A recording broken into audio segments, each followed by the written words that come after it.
If you're like me, you like wine. If you're here, you probably like wine, which is what brought you to this video. And you want to learn more about wine. And you're trying to get information and it seems daunting. Let me tell you my story. I went to my first wine tasting when I was 18, and there was a Mexican wine made in the style of Porto with Cabernet Franc, Merlot, Cabernet Sauvignon, and it had some wood and it had fantastic tastes, or at least tastes which I really liked. And from there, I tried to learn more about wine. So I visited a wine seminar. I tried to have wine tastings with my friends. But here comes the problem. My friends, or maybe if you have a small group of friends, they won't always be willing to have a regular wine tasting. So you would need like a bigger pool of people to be able to have regular wine tastings. And here is how I got lucky.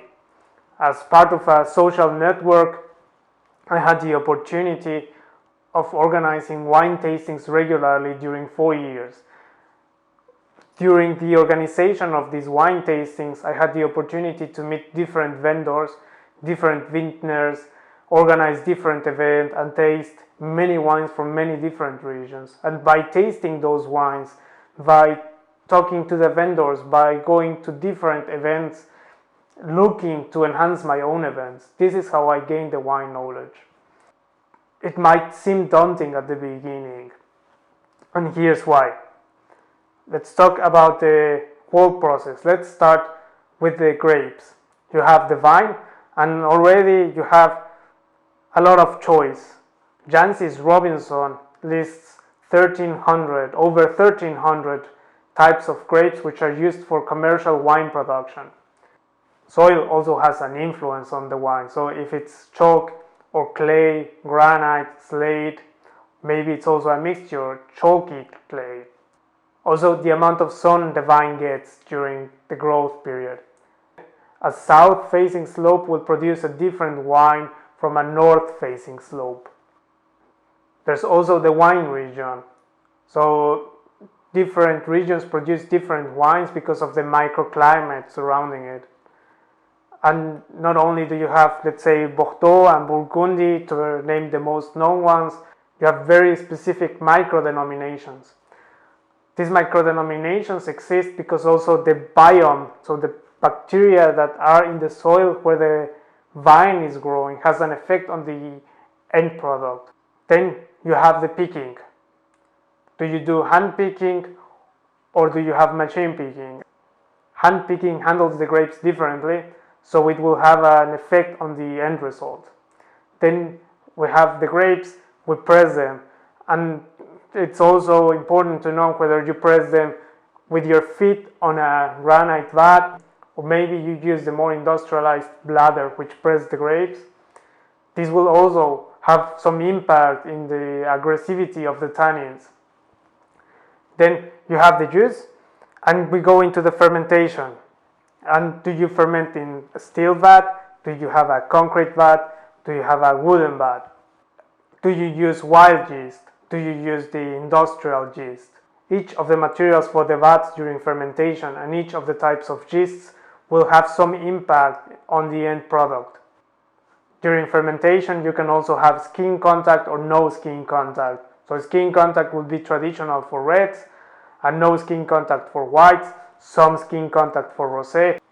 And then once you have the fermented juice, or you have done the alcoholic fermentation, you can have some malolactic fermentation. By going from malic acid to lactic acid, you will change the mouthfeel, you will change the aggressivity of the acidity. And then maybe you want to age the wine. You want to age the wine in wooden barrels. Are they new? Are they used? Is it oak? Is it French oak? Maybe it can be chestnut. Is it maybe American oak? How long do you keep it in the barrel? Do you keep it for 6 months, for 12 months, maybe longer, like a Reserva Rioja? So we have the grape, you have the harvesting method, you have the weather of the year, you have the soil. So let's go over the factors. You have the soil, you have the microbiome, On the soil, you have the grape type, you have the picking, you have then the pressing of the grapes, fermentation, yeast, skin contact. I mean, the number of factors just keeps growing and growing, and each of these factors has such a wide selection. Like, let's go over wood.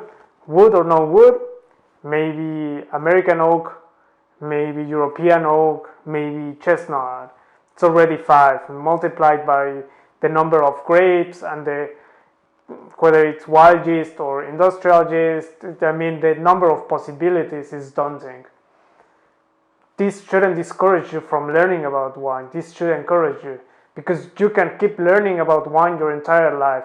And there's always a new wine to be discovered. There's always a new taste to be found. I myself keep getting surprised. Like last time I had a Sauvignon Blanc from Germany with a very strong maracuya taste. How do you go about this? Just go out, experience wine, organize wine tastings, go to wine tastings. One very good recommendation which I made for another video is get a wine vendor who knows what you like and with whom you can get to discover new wines within be more daring. Try different wines, try different grapes, try different regions. For me, it was very important to do wine travel.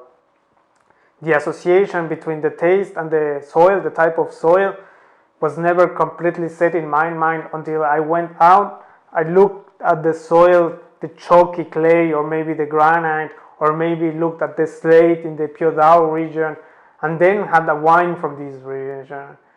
If you travel to a wine region, you can ask in the tourist information office. Sometimes the vintners have specific dates where they have open doors and you can go visit them.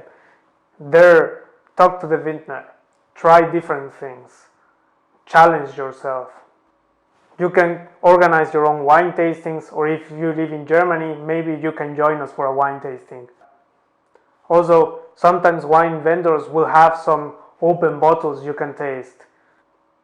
You can also follow Global Hedonism, and we will keep posting about wine and spirits. We will post about how to pair the wines. One thing we love to do is our hashtag unusual pairings, where we post sometimes red meat with a white wine, sometimes white meat with a red wine, just to challenge the conceptions. By following us, you will get to learn more about wine.